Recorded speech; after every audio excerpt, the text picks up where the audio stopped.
they call insanely delicious adobo recipes. There's the traditional chicken adobo, simple, made with chicken, soy sauce, vinegar, garlic, peppercorns, and bay leaves. There's adobo that varies in color and taste, adobong dilaw, adobong pula, at adobong puti. At hindi lang lutong chicken or pork, may adobong tahong, adobong kangkong, and chicken feet adobo. The New York Times once shared on Twitter a simple chicken adobo recipe as comfort food to cook in the middle of winter. The Food Network had its own adobo recipe, and there is apparently a Spanish chicken adobo with chocolate. This humble but iconic adobo is not without controversy. Wikipedia says a trade department once announced plans to standardize the most popular Filipino dishes to make them easier to promote, starting with the adobo. Maraming hindi natuwa at binatikos ang plano. The agency did a 180, said it's not mandatory and will only be done as a benchmark to define a basic traditional recipe para malaman kung tunay na Filipino dish pag nasa international setting. The adobo has been honored abroad, was runner-up in the Best Nouveau Street Food in the 2010 LA Street Food Fest. Philippine Primer says Chef Gordon Ramsay picked a pork adobo burger in Good Morning America's Battle of the Burgers in 2017.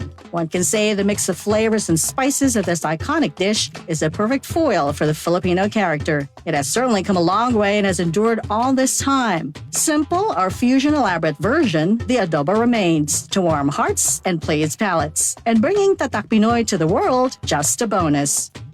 Yan ang Pinoy kultura because our culture is cool. Paano nga ba mag-register para magkaroon ng schedule sa Bagong Pilipinas Presidential Action Center? Narito ang mga dapat gawin. Gamit ang iyong mobile device, pumunta sa eGov.ph app. Pwede itong i-download mula sa Apple App Store o sa Google Play Store. Gumawa ng account. Ilagay ang email address, valid mobile number, pagkatapos ay makakatanggap ka ng one-time code sa iyong email. Gamitin ang code sa eGov app para sa verification ng iyong account at ng mga impormasyong ibinigay. Congratulations! Meron ka ng eGov.ph app account. Pwede mo na ma-access ang iba't ibang serbisyo ng gobyerno kabilang ang mga serbisyo sa Bagong Pilipinas Presidential Action Center.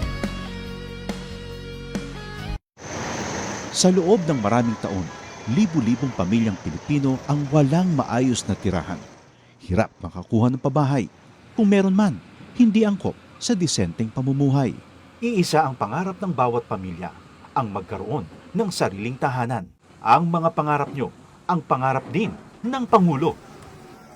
Kaya agad inilunsad ni Pangulong Ferdinand Marcos Jr. ang Pambansang Pabahay para sa Pilipino Program o 4PH.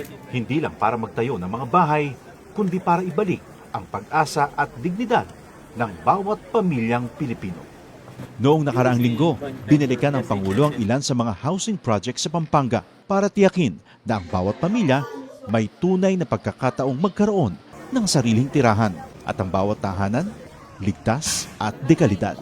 Nakakatuwa makita mo na mas maginhawa at mas maganda ang buhay ng ating mga kababayan. Dagdag pa ni Secretary Jose Ramon Aliling ng Department of Human Settlements and Urban Development. Ngayon, lahat po ng modalities. Nandiyan po yung horizontal, house and lot. Ang dignidad ng pamilya ay, lalo na ang Pilipinong pamilya, ay pag nagkaroon siya ng sarili niyang bahay. Kwento ng mga residente, dahil sa mababang interes sa pabahay, naging mas abot kaya ito para sa kanila. Ibinaba kasi ng gobyerno sa 1 to 3% ang subsidized interest rate. Para sa mga kwalipikadong benepisyaryo ng socialized housing project, aninsunod pa rin sa utos ng Pangulo. Yung mga kulang na bahay ay kagawa natin ng paraan upang lahat ng nangangailangan ng pabahay ay gagawin natin. Sa buong bansa, tuloy-tuloy ang trabaho. Isa-isang inaayos sa mga bagay na magpapagaan sa buhay ng mga Pilipino. Kasama na rito ang disente at sariling tirahan na hindi lang pangarap, kundi tahanang nabubuksan para sa bawat Pilipino.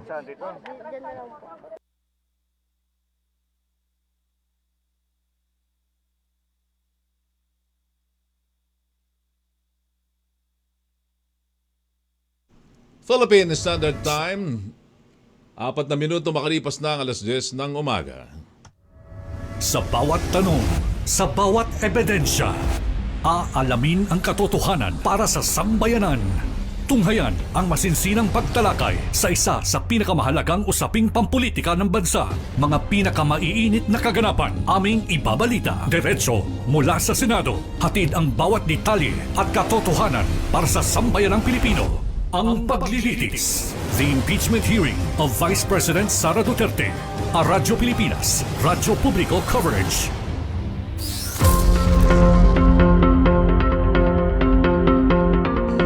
Magandang umaga, Luzon, Visayas at Mindanao. Muling magbubukas ang Senate Impeachment Court para sa pagpapatuloy ng impeachment hearing ni Vice President Sara Duterte. Samahan niyo po kami sa makabuluhan at palaman na pag-uulat kaugnay sa Senate Impeachment Hearing ni Vice President Sara Duterte. Ako po si Kiko Flores at ito ang Paglilitis, the Impeachment Hearing of Vice President Sara Duterte dito po sa Radyo Pilipinas, Radyo Publiko Special Coverage. At ngayon mga kababayan, pakinggan natin ang report na ito ni Nympha Asuncion. Nympha.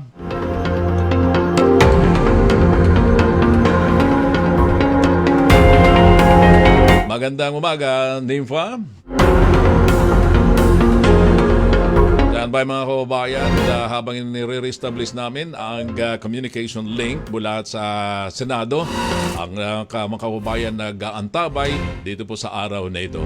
Maulang umaga pa rin sa mga nakikinig sa kasalukuyan at ngayong araw na ito ay muling makakaalam tayo, makakarinig at makikibalita tayo ng mga balita mula rito sa impeachment hearing na ginaganap sa Senado. At ngayon, narito na si Nympha Asuncion. Nympha, magandang umaga sa iyo. Ang Paglilitis. The Impeachment Hearing of Vice President Sara Duterte. A Radyo Pilipinas Coverage. Yes, nagsisimula na nga ang ika-16 na araw at simula ng ika-7 linggo ng impeachment trial ni Vice President Sara Duterte ngayong umaga.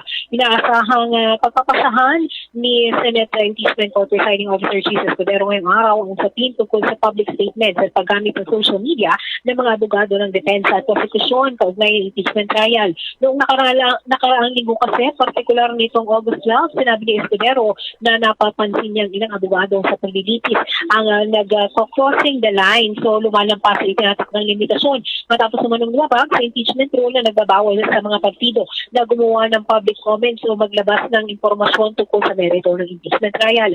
Ayon kay Escudero, minomonitor na ng clerk of court ang mga pahayag ng mga counsel sa mga nakalipas na linggo. Naungkat ang issue matapos questionin ni Lead Defense Counsel Attorney Sheila Sison ang isang social media post ni Private Prosecutor Attorney Amado Ligutan na umano'y tumutukoy. Sa naging pahayag ni Defense Counsel Catherine Ferreira sa cross-examination noong Miyerkules. Bibigyan naman ng pagkakataon si Ligutan na magpaliwanag bago maglabas ng ruling ng impeachment court ngayong araw. Bukod sa ruling sa issue ng public statements, inaasahang ihaharap din ng prosekusyon ngayong araw ang testigo nilang si House Legislative Information Bureau Director Marivic Pareja habang nagpapatuloy itong pagtalakay sa Article 1 ng Articles of Impeachment o tungkol sa aligasyon ng maling paggamit ng 612.5 million pesos na confidential funds ng OVP at ng Department of Education noong pinamumunuan pa ito ni VP Sara. Nakasabti na rin ngayong linggo sina Gina Acosta, dating Special Disbursing Officer ng OVP at si Edward Fajarda na ex-SDO ng DepEd. Gayon din pinakalaon din ngayong linggo si Limuel Ortonio na Assistant Chief of Staff ng OVP. Pakinggan na natin itong nagaganap sa 16th day o day 16 ng impeachment trial ni VP Sara sa plenary session ng Senado. Thank you, Your Honor. May it please the Honorable Impeachment Court, the prosecution calls Ms. Marivic Pareja. The Clerk of Court, through the Sergeant at Arms, is directed to kindly situate Ms. Marivic Pareja to the witness stand.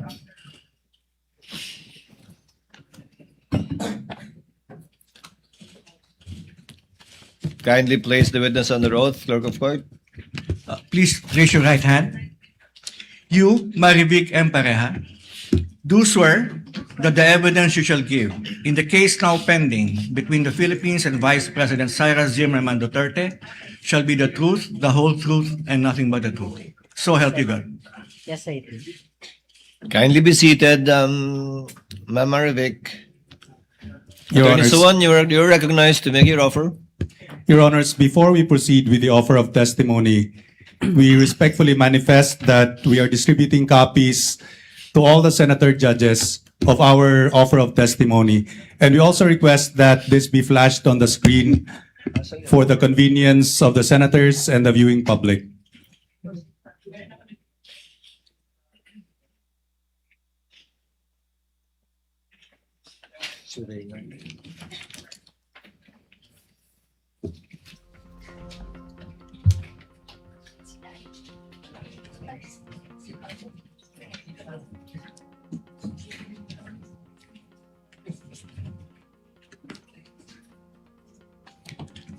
Your Honor, we only have 4 offers for the testimony of witness Pareja, Your Honor.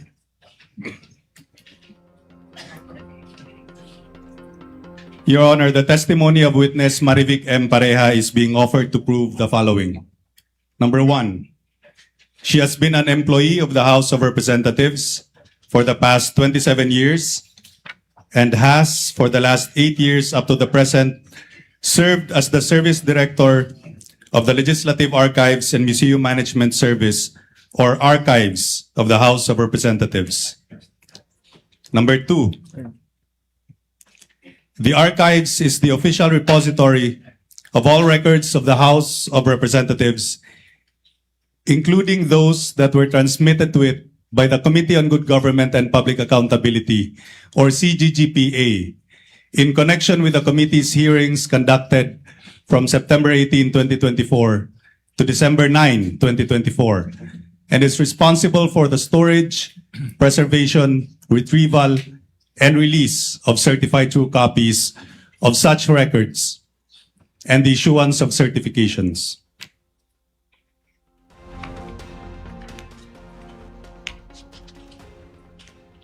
Number 3, the identity of the following documents that were received by the archives for storage and custody as transmitted by the Committee on Good Government and Public Accountability relative to its September 18, 2024 to December 9, 2024 committee hearings.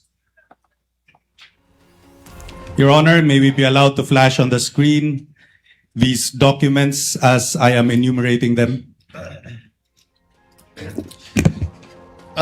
Before you proceed, Counsel,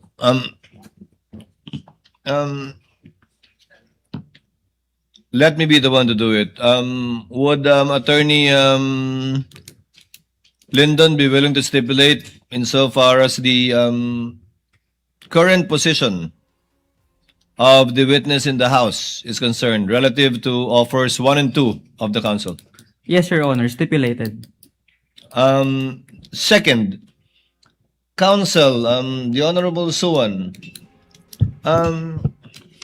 you will only be presenting documents enumerated in your offer, namely P Roman numeral number 1-26A up to P Roman numeral number 1-26L1.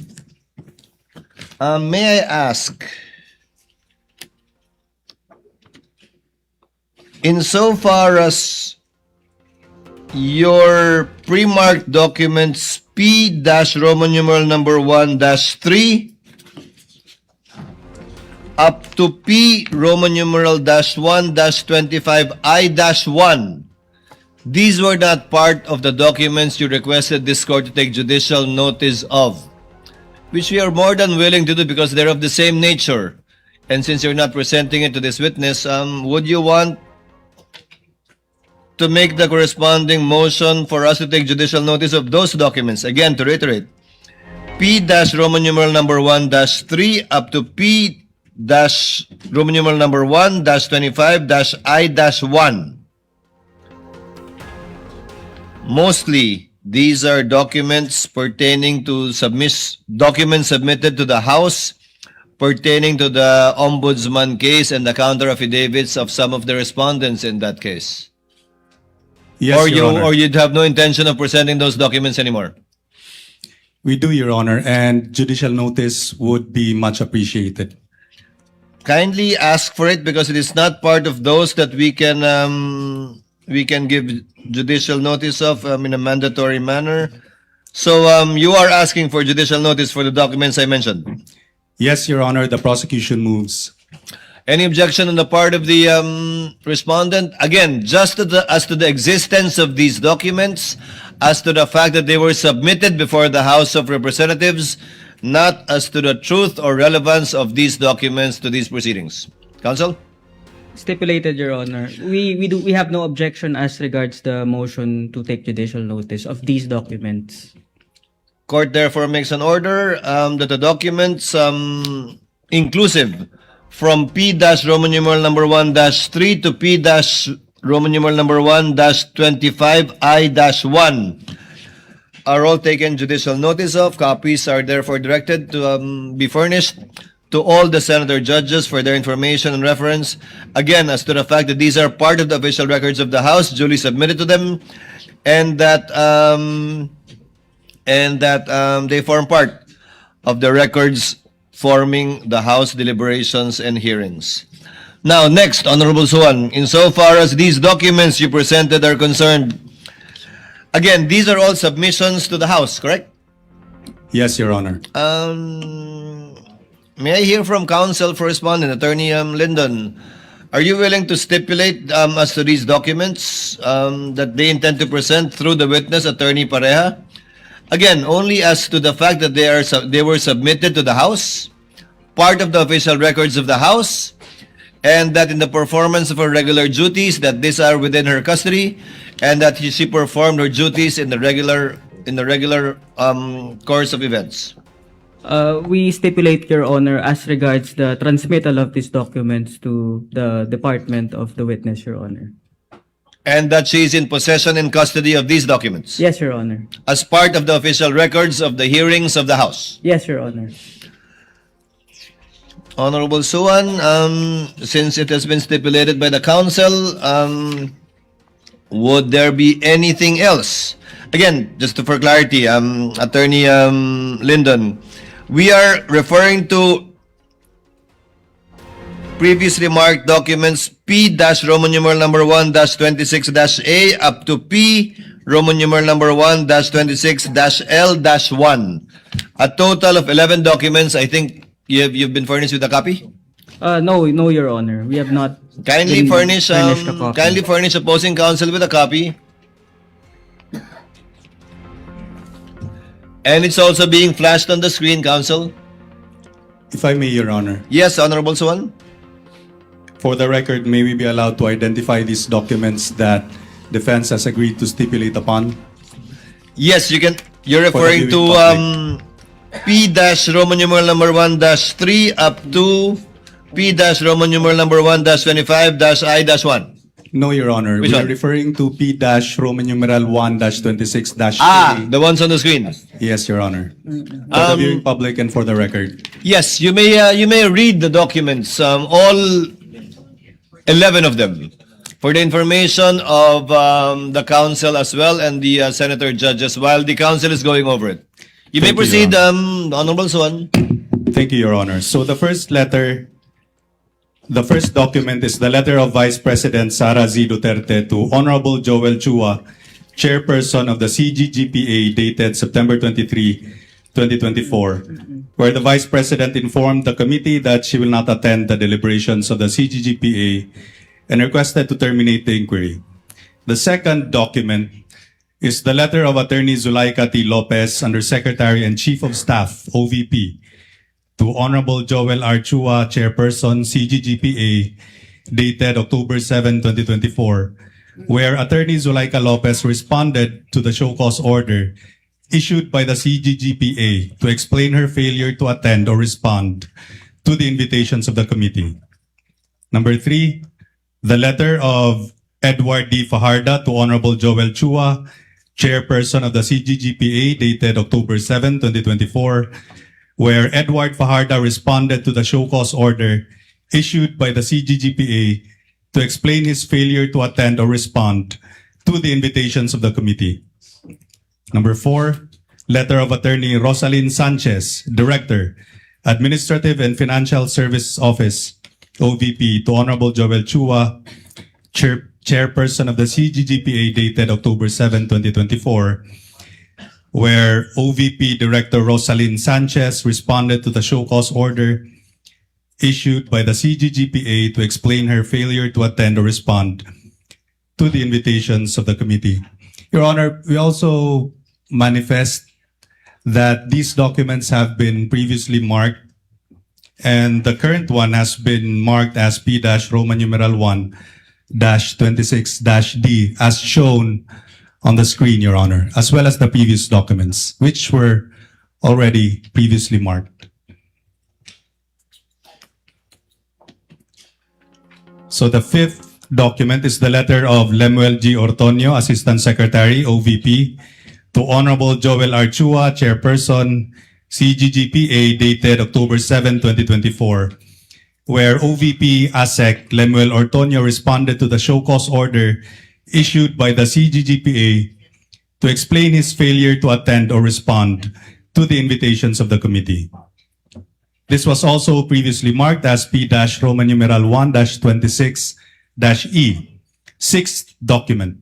The position paper of Attorney Lopez et al. Dated November 5, 2024, where Attorney Lopez, Ms. Acosta, spouses Edward and Sunshine Fajarda et al. Refused to attend the CGGPA hearings and requested for termination of the inquiry by the CGGPA. This was previously marked, Your Honor, as P-Roman numeral 1-26-F.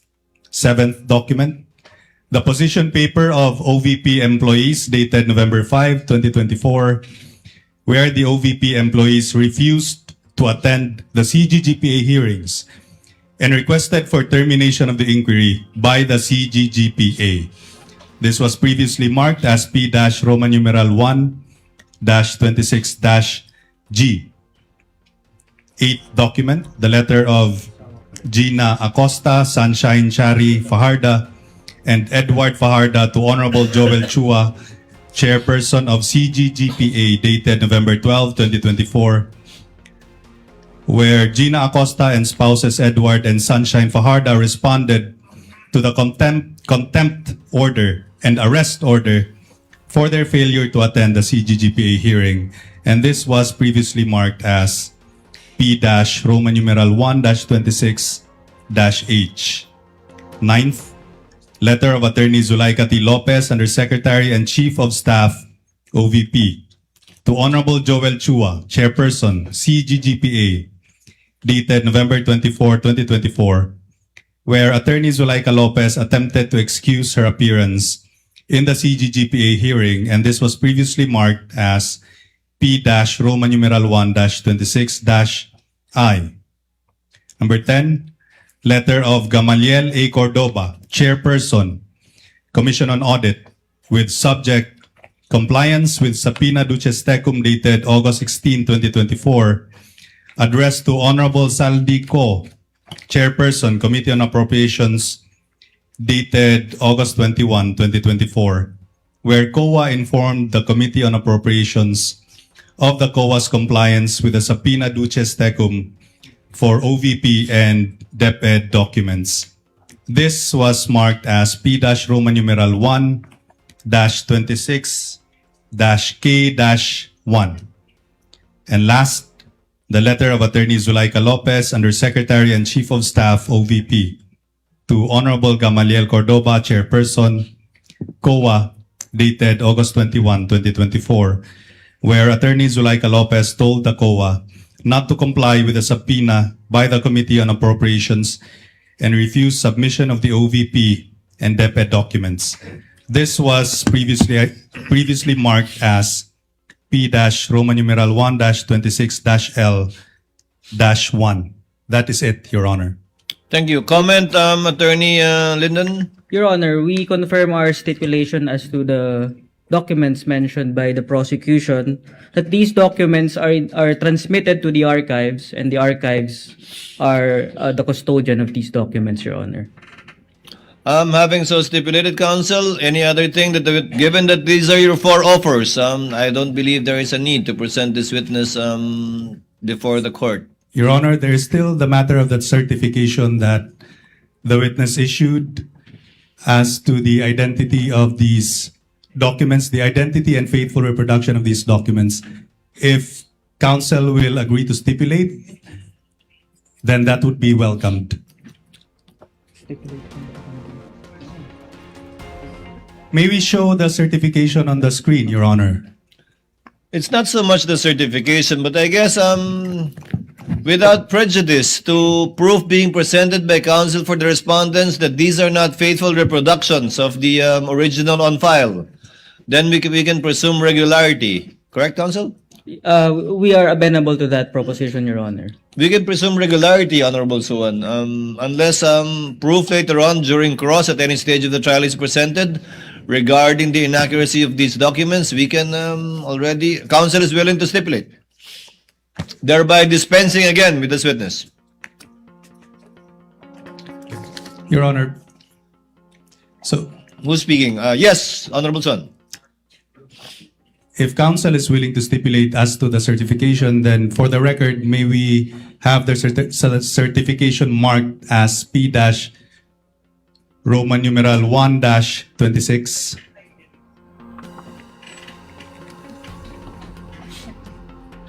It has already been marked previously. It's been marked, yes. Yes. Just for the record.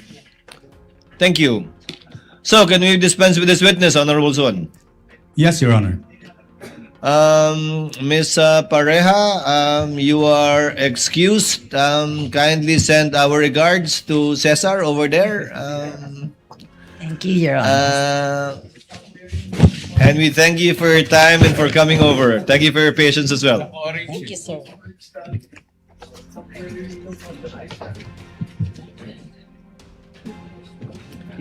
Call your next witness, the Honorable Chua.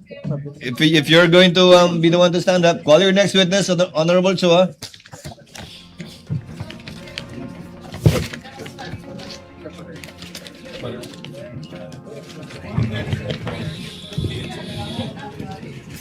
Your Honor, may we request Attorney Ligutan, counsel for the prosecution, to be recognized for the presentation of our next witness, Your Honor. Attorney Ligutan is recognized for the presentation of the prosecutor's next witness. Attorney Ligutan, you may proceed when you're ready. Your Honor, we were expecting to present the witness at a bit later time. I believe she's here. May move for a quick recess, 2 minutes, Your Honor, please. Brief recess is declared.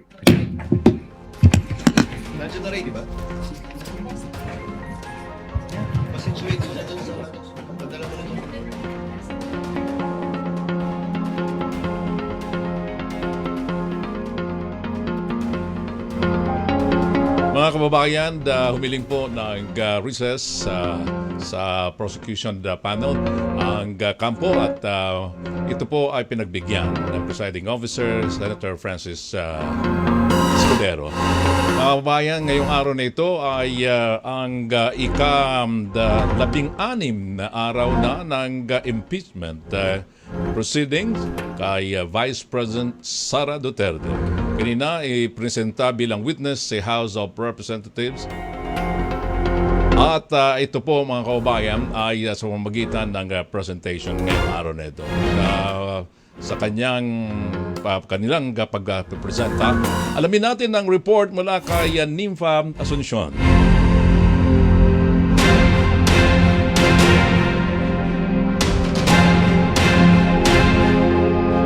Sa ilang saglit ay ating mapapakinggan ang report, karagdagang mga impormasyon mula kay Nympha Asuncion. In the meantime, tayo muna ay magbabalik sa ilang saglit.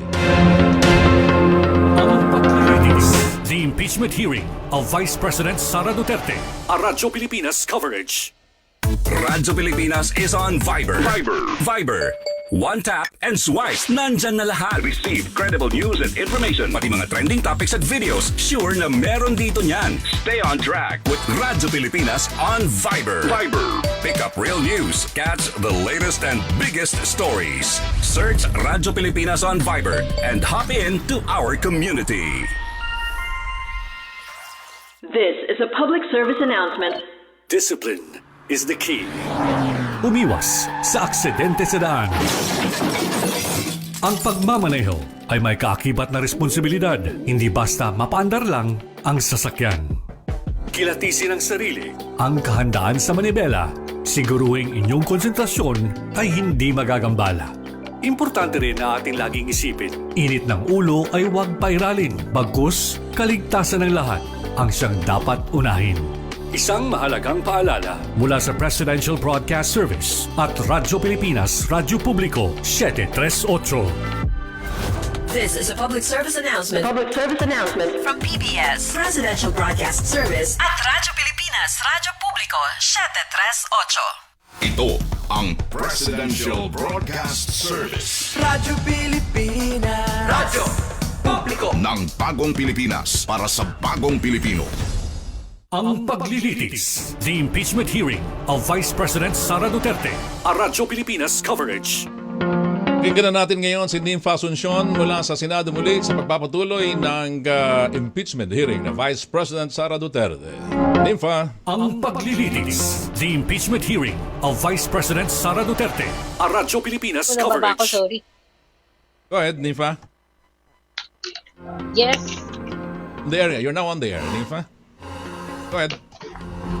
Yes, mabilis nga lang itong naging pagharap dito sa impeachment trial ng testigong si House Legislative Information Bureau Director Marivic Pareja dahil nagkasundo itong prosekusyon at saka yung depensa patungkol dito sa mga dokumento na papatotohanan dapat ni Pareja dito sa impeachment trial. Partikular, yung mga dokumentong yon ay tungkol doon sa mga naging pagdinig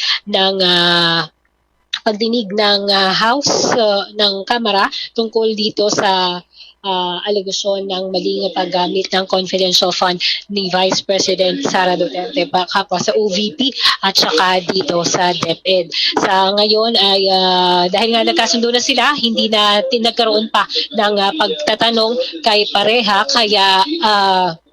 kaya pinauwi na itong si Pareja at dinismiss na siya. Sa ngayon ay ihaharap naman na ng prosekusyon itong kanilang susunod na witness na si Gina Acosta na dating Special Disbursing Officer o SDO ng Office of the Vice President. Isa itong si Acosta sa mga itinuturing na hostile witness ng prosekusyon. Ito papasok na siya dito sa witness stand o papatayo na siya ng witness stand at manunumpa. So pakinggan na natin itong paglilitis ni Vice President Sara Duterte. Kindly place the witness under oath, Attorney.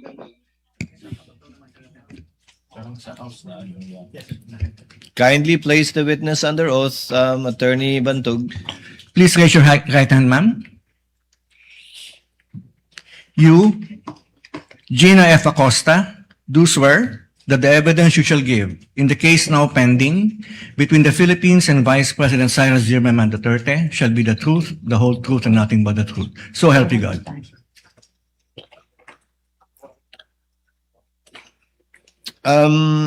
Ms. Gina, and also for the information of the counsel for the parties, we have on hand a nurse from the Senate and on call the doctors of the Senate.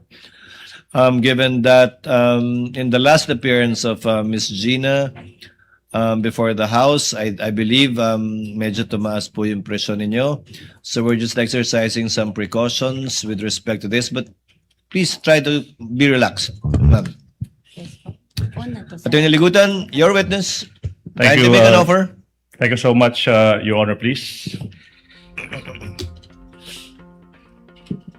Mr. Presiding Officer, our senator judges, the prosecution presents the first hostile witness in this impeachment trial. The testimony of the first, we'll pronounce it at hostile, we're accustomed to hostile. Ang testimonya ng kauna-unahang hostile witness sa impeachment trial na ito is being presented to prove ang mga sumusunod. Layo ng prosecution ay presenta o iharap si Gina Acosta bilang isang hostile witness Ibig sabihin, hindi po siya testigo pabor sa prosecution. Pangalawa, si Ms. Acosta ay nanunungkulan ngayon bilang Vice Presidential Staff Officer 6 sa Office of the Vice President. Pangatlo, siya ay nagsilbing Special Disbursing Officer or SDO ng Office of the Vice President noong taong 2022 at saka 2023. Pang-apat, siya rin ang nagsilbing SDO para sa confidential funds noon ni Mayor Sara Duterte sa Davao City mula taong 2019 hanggang 2022. Panglima, siya ang naging staff member sa Davao City Administrator's Office sa pagitan ng mga taong 2016 at 2022 at ng Davao City Budget Office sa panunungkulan noon ni Mayor Sara Zimmerman Duterte. Pang-anim, sa last quarter o huling 3 buwan ng 2022, ginastos ng OVP or Office of the Vice President ang halagang 125 million pesos na confidential funds sa loob lamang ng 11 araw sa ilalim at pamamahala at pangangasiwa ng Vice Presidente nang walang liquidation, nang hindi kumpleto o walang sapat na dokumento na nagpapatunay sa pagbabayad. Pang-7. Pang-8. Inatasan ng Vice Presidente ang witness na i-encash ang kabuuhang halaga na 500 million pesos or kalahating bilyon noong ika-20 ng Disyembre 2022, ika-6 ng Pebrero, ika-25 ng Abril, at ika-14 ng Hulyo 2023. I skip number 7, sorry. Sa tatlong 3 quarters ng 2023, ginastos ng OVP ang halagang 375 million na confidential funds sa ilalim ng pamamahala at pangangasiwa ng Vice Presidente nang walang liquidation, nang hindi wastong liquidation nang hindi kompleto or walang sapat na mga dokumento na nagpapatunay sa pagbabayad. Let's go to number 9. Ang lahat ng confidential funds na inilaan sa OVP ay na-withdraw in cold cash na nagkakahalagang kalahating bilyong piso noong December 20, 2022, February 6, April 25, at July 14, 2023.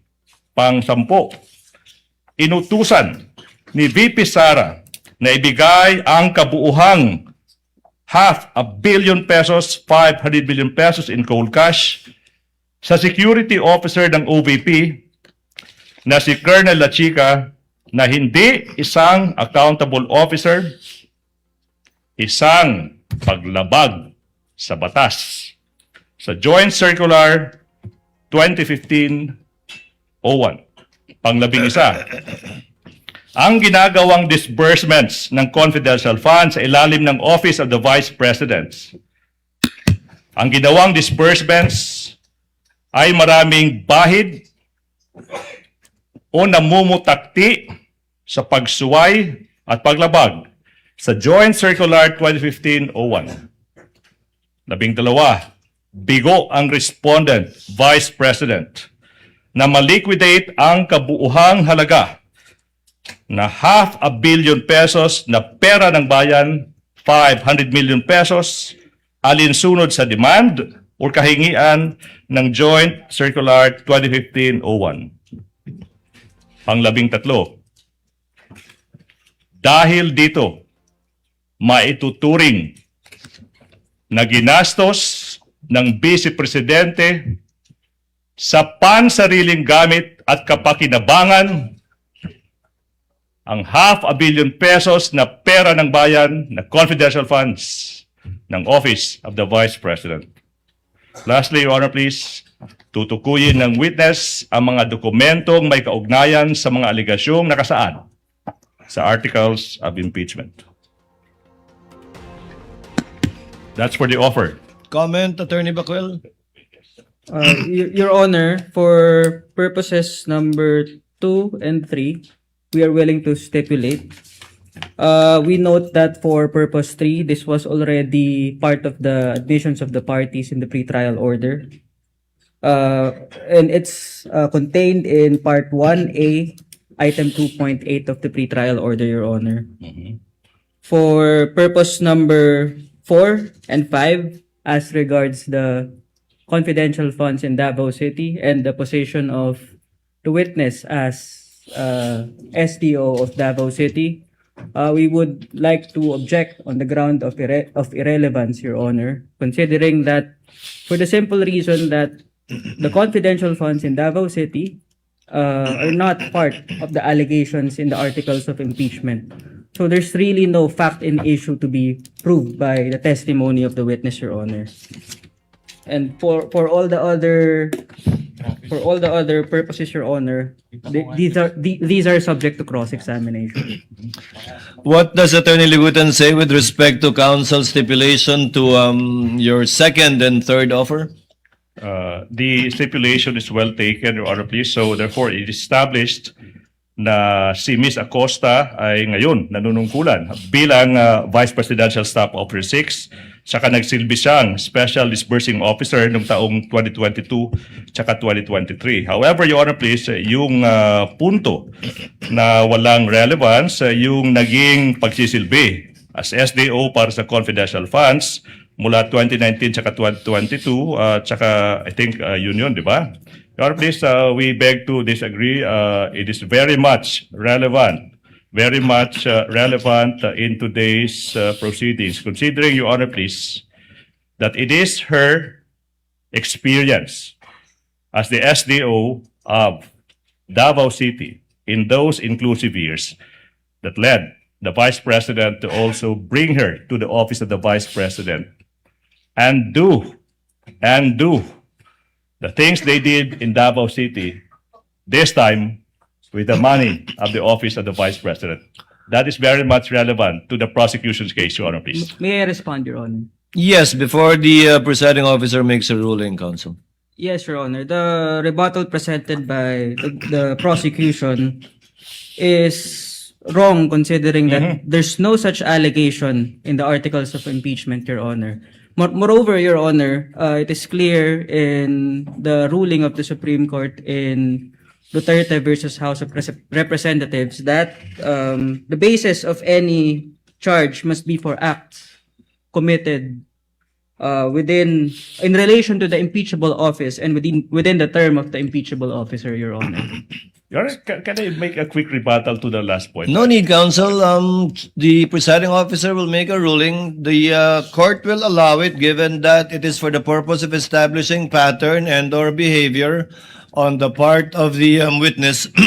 But to be clear, that whatever she says with respect to acts committed by her in relation to the Vice President now, while she was a mayor in Davao City, is not part of this impeachment trial and will not in any way add to the charges that has been filed and are pending before this court under the 4 articles of impeachment, as previously ruled by the chair in previous requests for subpoena, for example.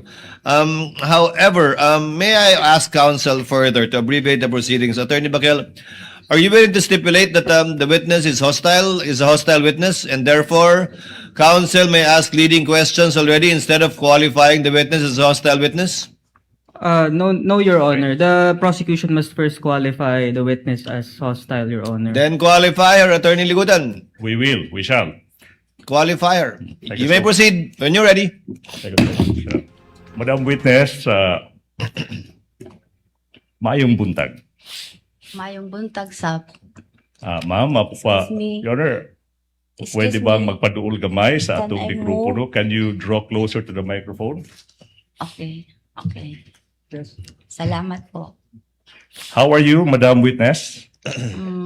Okay, Jutay. Okay, og jutay. Ibig sabihin, I'm a bit fine. Madam Witness, natay tubig. We have water. Excuse me, sir. Opo. Sir, pwede didilibog na Okay. tubig? Your Honor, ingon ng witness, sabi po ng witness, po pwede bang hindi po malamig yung tubig? The OSAA is directed to kindly give her. Ma'am Gina, you prefer warm water? Hindi naman daw po malamig yan, pero baka dahil sa aircon na lang lumamig. Ano lang po, sir, yung kung merong maligamgam. Maligam-gam na lang po. Bakit bigyan na lang po ng maligam-gam? Salamat po. You're welcome, ma'am. You may proceed, Attorney Ligutan. Salamat, ma'am. May buntag na. Why are you here today if you know? Na ako diri tungod sa akong sabwena. Okay. Nagipatawag ko diri sa Senado. Pizza, August. With your permission, Attorney Ligutan, kung papahintulutan niyo po, Miss Gina, pwede po gamitin po ninyo para mas maunawaan ng mas nakararami, Ingles o Pilipino sa pagsagot? Your Honor, pwede po haluan ng Bisaya, Your Honor. Sige po, basta ma-translate ni Attorney Ligutan without any objection from the respondent yung ibang mga kataga o salita. Your Honor. Nagagamitin ninyo? Your Honor. Yes. May we request an interpreter from this honorable court if this honorable court would allow, so that the defense would be able to easily understand the statements of the We have a senator judge who can interpret, but I doubt if I can do that or will do that. Okay. Ma'am, Your Honor, I have a proposition. Ma'am Acosta, alala ko when you testified before the Committee on Good Government sa House of Representatives, ma'am, we spoke in Tagalog, then siningitan natin ng our great Bisaya language, no? Ma'am, pero po, para po mas mabilis, kung po pwede po, no, let's try as much as we could po to speak Tagalog. Kung po pwede lang, ha? And then, if you really have to speak Bisaya, then of course, hindi po pinagbabawal yan. We should be proud of it. Pero kung po pwede po, Tagalog po tayo. I-try po na ako, sir. I will try my best po. Let's try our best po, madam. Sige, ma'am. While we're looking for a court-appointed or selected translator to get an official translation, hanggang kaya, ma'am. Pero kung hindi po, kung hindi po kayang gamitin ng Ingles o wikang Pilipino, gamitin niyo po ang Bisaya o Cebuano. Subukan po namin unawain at interpret. Alright. You may proceed, Attorney Ligutan. Salamat. Ma'am, sinabi mo, andito ka kasi nga pinasabina ka. Pinasabina ng impeachment court. Di ba po ba? Yes po. Ma'am, na-mention din, nasabi rin na ikaw ay isang special disbursing officer, hindi lang sa Davao City, pati na rin sa Office of the Vice President. Yung tanong now is, what funds? What funds? Anong klaseng pondo po yung didi-disburse nyo bilang isang special disbursing officer po?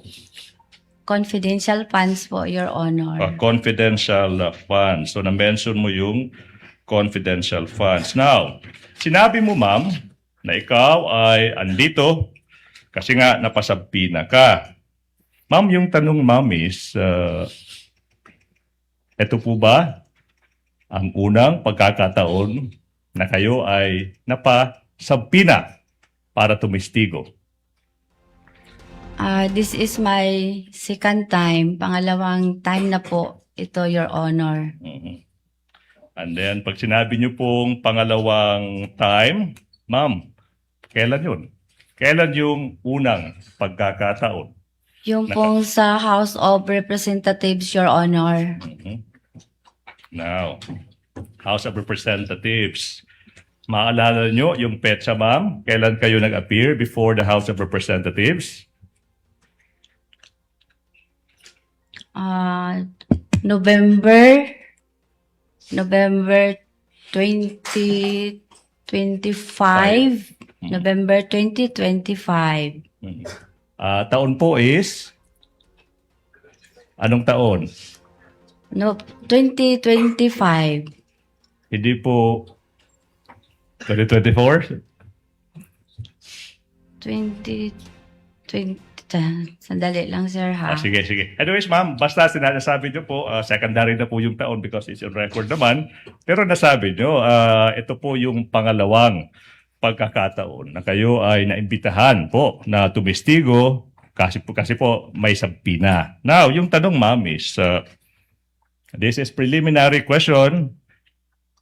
Ikaw ba ay nakatanggap na ng isang reklamong kriminal or administratiba na may pagkakaugnay sa paggamit ng confidential funds? Leading, Your Honor. Exactly. I just said preliminary, Your Honor. Preliminary, counsel. Witness may answer. Wala, Your Honor. Aha. So sinasabi mo, mama, na wala pa kayong natatanggap na reklamo.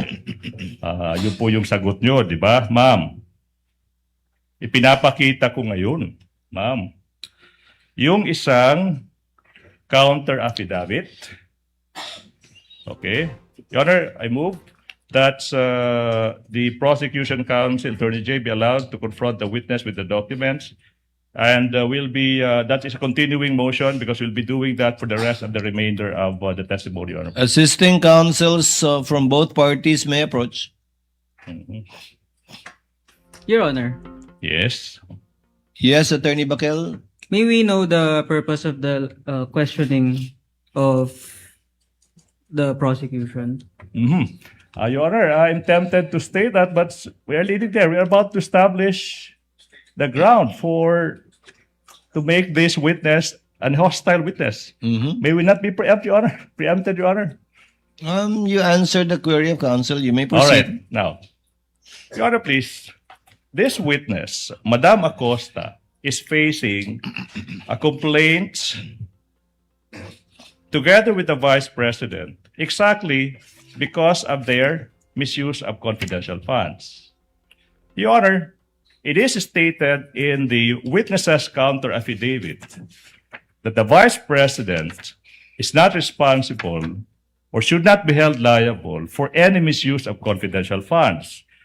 Your Honor, that interest is directly adverse to the prosecution's case before this impeachment court. The prosecution seeks to prove otherwise, that this witness, that the Vice President, rather, is responsible for the illegal disbursement of confidential funds. Therefore, if on one hand, sinasabi ng testigo sa counter affidavit niya na walang pagkakasala yung Vice President sa maling paggamit ng confidential funds, that's on one hand. On the other hand naman, sinasabi ng prosecution, Your Honor, please, na no, hindi. May ebidensya, it's so clear, na kailangan managot yung Vice President for misusing public funds. Now, this is the time, Your Honor, please. Okay? If the good counsel will allow, with the presentation of a counter affidavit by the witness stating under oath that the Vice President did not misuse confidential funds in direct conflict with the prosecution's case, Your Honor, please, we now invoke Section 13, Rule 132 of the Revised Rules on Evidence. If the court may allow. Your Honor, according to Section 13, Rule 132, a witness may be considered as an unwilling or hostile if so declared by the courts upon adequate showing. Yun yung una po, Your Honor. Adverse interests. Adverse interests. Ms. Acosta, the witness, has an adverse interest in this case as her position, as shown sa counter affidavit niya, is clearly inconsistent with the position of the prosecution that called her as a witness. The prosecution presents her to prove that the respondent misappropriated confidential funds. Sa kabilang panig, sinasabi ni Ms. Acosta, yung Vice President complied sa lahat ng rules tsaka batas sa paggamit ng confidential funds. Sinasabi ni Ms. Acosta, hindi nag-misuse si Vice Presidente Sara Duterte na kahit isang sentimo ng confidential funds. We now invoke the case of People versus Che Chun Ting, GR number 130-568-69, dated March 21, 2000. Supreme Court dealt with a hostile witness. Kasi nga, adverse yung interest doon. Sinasabi sa kasong iyan, having an adverse interest meant, that the position or interest was adverse.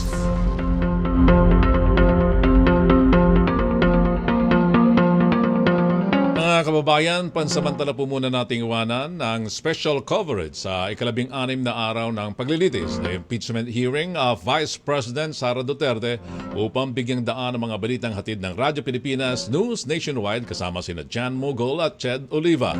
Mananatili pong nakatutok pa rin sa aming Radyo Pilipinas Facebook page upang masundan ang mga nagaganap sa Senado ukol pa rin sa paglilitis kay Vice President Sara Duterte. Ako po ang inyong lingkod, Kiko Flores. Maraming salamat po. We know you're always on the go. Pero ang mahuli sa balita is always a big no-no. Kaya Radyo Pilipinas is here to keep you updated. Reliable news delivered